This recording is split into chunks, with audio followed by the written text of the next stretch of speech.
ತಿರುಚಿಟ್ರಂಬಲಂ ಗುರುವೇ ಶರಣಂ. ಎಲ್ಲರಿಗೂ ಕೂಡ ಸ್ವಾತಂತ್ರ್ಯ ದಿನಾಚರಣೆಯ ಶುಭಾಶಯಗಳು. ನಾವಿವತ್ತು ಭಾರತ ಅಂದರೆ ಏನು, ಅಂದರೆ ಭಾರತ ಅನ್ನೋ ಪದದ ಅರ್ಥ ಏನು ಅಂತೇಳಿ ತಿಳಿದುಕೊಳ್ಳೋಣವಾ. ನಮ್ಮ ದೇಶನ ಬ್ರಿಟಿಷರು ಇಂಡಿಯಾ ಅಂತ ಹೆಸರಿಟ್ಟರು. ಅಂದರೆ ಸಿಂಧೂ ನದಿಯ ಪಕ್ಕದ ಒಂದು ನಾಗರಿಕತೆಯ ಆಧಾರದಲ್ಲಿ ಇಂಡಿಯಾ ಅಂದರು. ಇಂಡಸ್ ವ್ಯಾಲಿಯಸ್ ಸಿವಿಲೈಜೇಷನ್ ಅಂತ. ಆದರೆ ಪುರಾಣದಲ್ಲಿ ನಮ್ಮ ದೇಶವನ್ನು ಭಾರತ ಅಂತಲೇ ಕರೀತಾರೆ. ಭಾರತ ಅಂದರೆ ಏನು?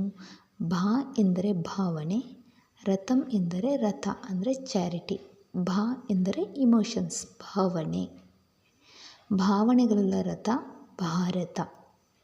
ಪುರಾಣದಲ್ಲಿ ಇದನ್ನು ಬೇಸಾಗಿಟ್ಕೊಂಡು ಭಾರತ ಅಂತ ಋಷಿಮುನಿಗಳು ಹೆಸರಿಟ್ಟರು.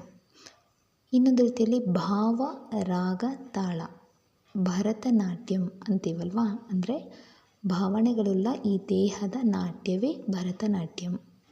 ಈಗ ಭಾರತ ಅನ್ನೋ ಹೆಸರು ಭಾರತಾಂಬೆ ತಾಯಿಗೆ ಈ ಭೂಮಿಗೆ ಯಾಕೆ ಕೊಟ್ಟಿದ್ದಾರೆ ಅಂತ ನಮಗೆ ಗೊತ್ತಾಯ್ತಲ್ವಾ.